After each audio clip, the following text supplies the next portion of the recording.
Hey y'all, my name's Gordon. This is my wife Bella. We're from Hale Family Homestead in Northeast Florida. And today we are going to be giving a shot at our first meat chickens.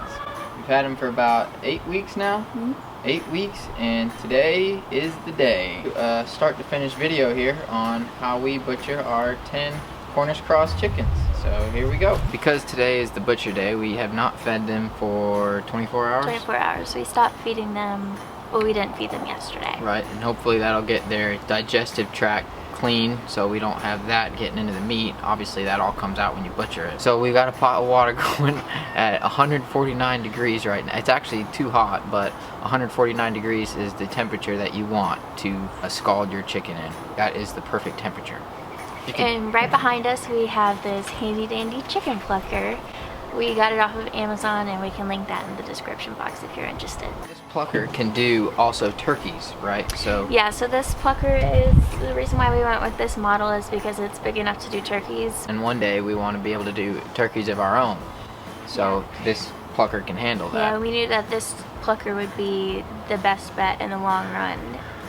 And you don't have to use a plucker. Some people can do it. If you want to just do a couple here and there, you could do it by hand, but this is something that we want to do for a long time, so we decided to make the investment. And I will say it definitely is worth the investment, because we had to do one chicken a couple weeks ago that had some broken joints, and it was defeathered in about 10 seconds. Some of the things that you'll need to get started: for one, you'll need a pot, water in it, that you can heat up to 149 degrees. You can maybe use a kitchen pot, or you could do something that can handle larger items, like we have this giant pot with a burner. I don't know what size it is, but I know it's huge. We got it at Academy, I know that. The next thing you'll need is, we have a plucker, but if you're choosing to do it by hand, some string that you can string up the chicken so that it can be at a decent working height, so that you can pull the feathers and not be leaning down or doing it on a table. And then that leaves the next thing: you need a table, which will make it a lot easier to clean the chicken, and a cooler for you to put the chicken in once it's been cleaned, and some ice. Some buckets would be helpful too, Yeah, that buckets. You can use as dig-up buckets and keep your area nice and clean. And the most important thing of all, a nice sharp knife. Yeah, you won't be able to do it without that. It's a pretty clean process and pretty quick too, you know? Yep. So before we get started, we want to show you a chicken tractor that we have. This is a chicken tractor only for meat birds. We made it to raise these 10 meat birds.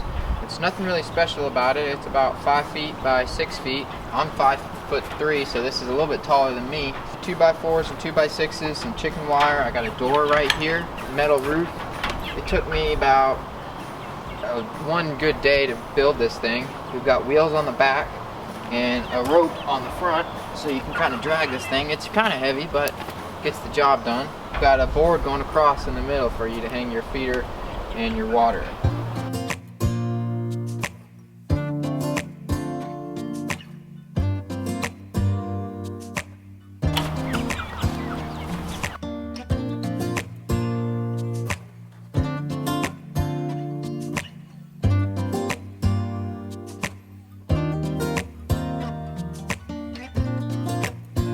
I'm holding this chicken upside down right now because if you hold them upside down, they go, what's the word you would use? Into a limp mode. Yeah, they go into a limp mode.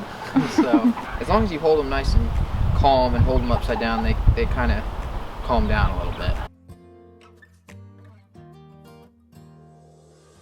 This is our culling cone. You've got the chicken upside down and it started to calm down. This one's still a little lively. You will stick it head first in there to where the head just comes out the bottom. I've got a screw in the tree there to hold our bucket, so once you dispatch the chicken, it will drain into the bucket.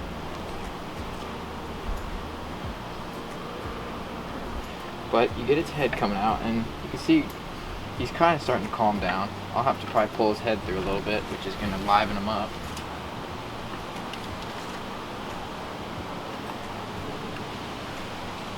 Looking in the culling cone, what you want to do is you want to make a slit right along the back of the jawbone here on the side of its neck. So you hold your knife right here, and that is where you'll make your slit. So once you've dispatched the chicken, generally you want to wait about 3 minutes after you've made the cut to make sure it is fully dead. And then once you've done that, it's time for the scalding. So what we're going to do is we're going to put the chicken in the scalding water. You want to be sure all of the feathers get warm. And you're just going to do this probably no longer than 30 seconds until the wing feather can pull off easily. So what we can do is we can check it, and it's not ready yet. You also want to keep it moving, that way all of the feathers get nice and heated. Make sure also that your temperature of your water is at 149 degrees. Okay, so I'll show you here. Easily come out the wing feathers, and immediately we're going to go into the plucker. This thing is really cool. So you want to turn on your water.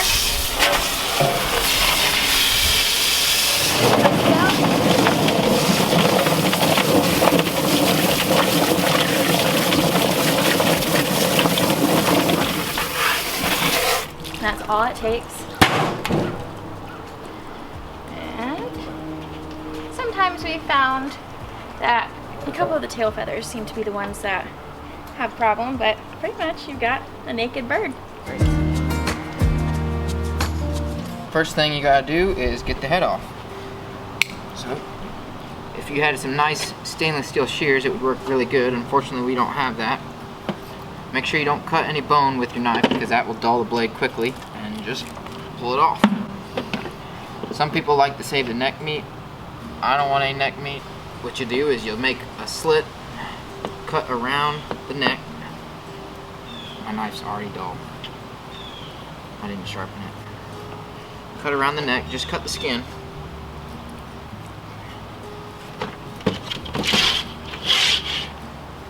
And once you've made cuts around the neck for the skin, you just pull the neck meat off.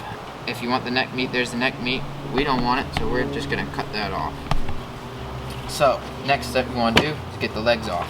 So in order to get the legs off, you want to flip the chicken on its back, hold the legs in your hands and bend them opposite way of the way they naturally bend. So there's a knuckle right there. You'll use your knife to make a slit on that knuckle until where you can see inside the bone.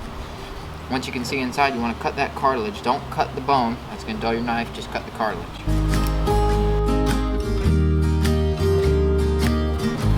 Once you've done that, oh my gosh, that was weird.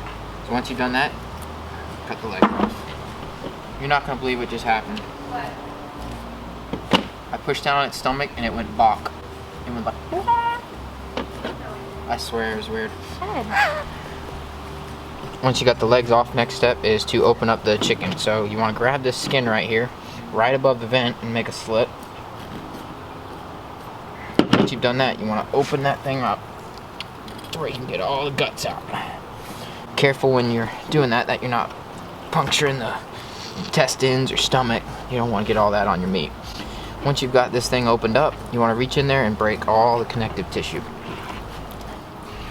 On the left side, on the right side. Keep breaking that connective tissue until you got all the guts coming out. I'm almost there. It takes a little bit of force to break the connective tissue. Even I'm a little paranoid of rupturing something, but just gotta keep breaking the tissue until you can feel the gut starting to come out. If you want, you can get your chicken liver. We don't eat liver, so we're not going to keep it. I think something in here is the liver. Don't cut this. This is the bile. Cut this, then you'll really want to rinse off your meat, because that will taint your meat. Here's the heart. We don't eat chicken heart, so that goes in the gut bucket. The lungs seem to stay attached, so you'll want to get in there and make sure you get your lungs. They're usually on the sides of the rib cage. Once you've got the guts dangling and the intestine is still holding on, what you want to do is you want to cut along the sides of the vent, and then you cut under it so that you don't cut the intestine at all.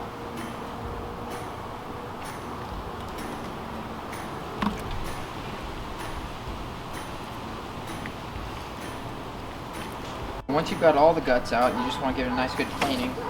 Any dirt or maybe remnants of feathers, you want to get it all out of there. Wash the inside, wash the outside.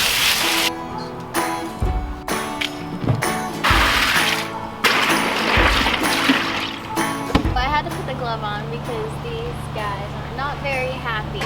They haven't been fed in a day, so they're a little bit feisty. And they're pecking my hand to death.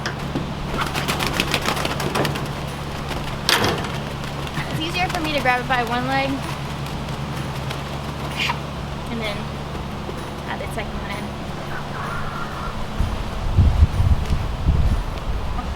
From here, we're just going to go ahead and put it in the cooling cone. After 3 minutes have gone by, we'll go on to the next part.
Last one.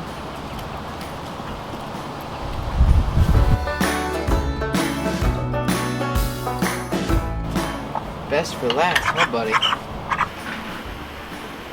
Today's the next day. Yesterday we butchered all our chickens and we cleaned them and stuck them in the cooler with ice, and they sat there overnight. And today is packaging day. What we have are some poultry shrink bags. These are from Texas Poultry. We got them off Amazon. They were the cheapest available. That's why we chose them. But it's kind of cool because they are a rounded bottom, so it's easier to form to the chicken, whereas a squared bottom would have pokies sticking out of each side. And then with that came some zip ties. And we have a scale to measure how much each chicken weighs. And then we have our labels that I designed and had a company print onto freezer resistant paper so they don't warp and they don't become unsticky when they're in the freezer. So our water is at about 195 degrees. For our poultry bags, it says anywhere between 180 to 195. Depending on what bags you use, that's the temperature you want to have. And we tried to do it with the straw method, but that didn't work. Yeah, so on our first chicken that we butchered, we tried to use the straw method, but didn't seem to be getting it very airtight. So we are going to show you the method that we prefer to use.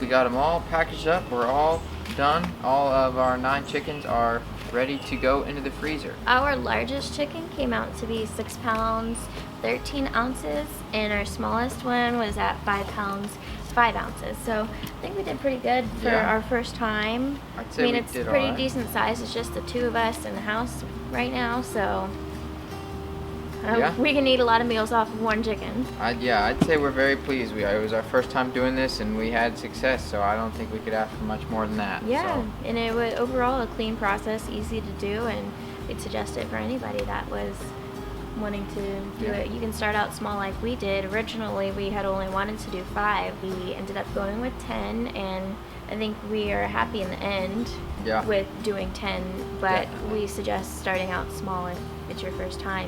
Don't go right into 60 chickens at once. Always start small and then move up in increments. Don't bite off more than you can chew.